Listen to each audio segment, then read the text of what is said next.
Teka, magkano ba yan? Ba't parang talo naman? Tinatansya sa gaano kinakapapag nagkakasukatan. Sanayan sa kalakalan, dala lang ng kapakanan. Ang tama daw na nakakatakam pag walang-wala na ay para-paraan. Kapag salat na sa magkano, habang naaantat palalo, hahanap ng aparato, anumang panapat sa gramo, na dahilan kung ba't ganado. Mahirapan na ang magbago, kahit butot balat na ngao, maging patat sa kakapalo. Tilang-tilang na nga, madiin ang panga, palakad-lakad ang hindi mabigil ang paa, palaging agbala, hindi mapakali kapag walang ginagawa. Na dilatang mata at pinalalala, ng tama na parang sopa ang dinadala. Kahit ang pagkabaon ay dinamadama, kung tila umaangat sa ilang baba, kaya sa big back kalanghap. Sa banang galing yung sangkap, malamang ay limpak-limpak ang mga salaping natatanggap. Pagamat ang malaking isdaman, di naman kayang malambat, kung madali nang mabili ang makapangyarihang kasabwat.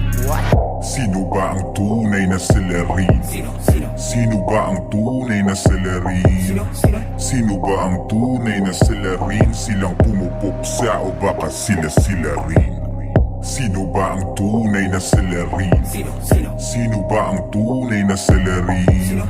Sino ba ang tunay na celerin? Silang pumupuksa o baka sila rin? Naturingan ka na mainit, bakit pati natangkilik? O sa maling nakasanayan, tawag ng tama ang namimilit. Ngunit para saan pang matamaan na parang malawak ang pag-iisip, kung ang marami nang nalalaman ng madalas na pinapatahimik.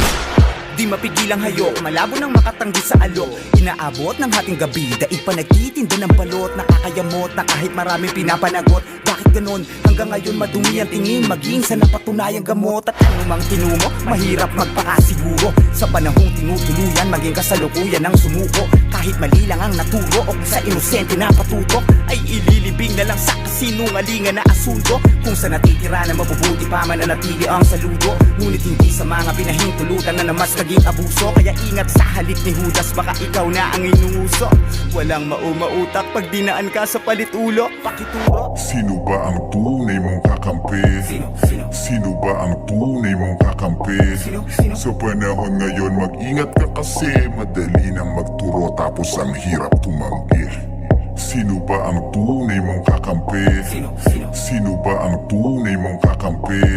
Sa panahon ngayon mag-ingat ka kasi madali nang magturo tapos ang hirap tumanggi. Patay matapos umanong laban ng isang drug suspect sa Malate, Maynila. Nakalata raw ang suspect na pulis ang kanyang katransaksyon sa bypass operation, kaya bumunot umano ito ng baril at pinaputukan ng mga pulis. Gumanti naman ang putok ang mga otoridad na ikinamatay ng suspect. Nakatikim ng sangkatutak, kaya pagka humaling ay mas lumalim na at nakikiusap. Sa sandaling kaligayahan na kaya raw abutin ng ulat. Katawan na nangangailangan hanggang sa may bibigay na utak. Pinipili ang piraso kung anong sa tingin niya ay panalo. Sa patingi-tinging silyado na pinipisil pag pinapasok. Tutuluyan pag ang puhunan ay di na nasisingil ng amo. Baka bangkay na yang lulutang kapag ang utang naging atraso. At kapalit lamang ng salto yung buhay mo nakapusta. Kung tatakbo't magtatago pa ay san ka magpupunta. Kapag ang nag-aangkat ay palpak na magpakubra. Yung mga nagbabagsak din naman ang magtutumba.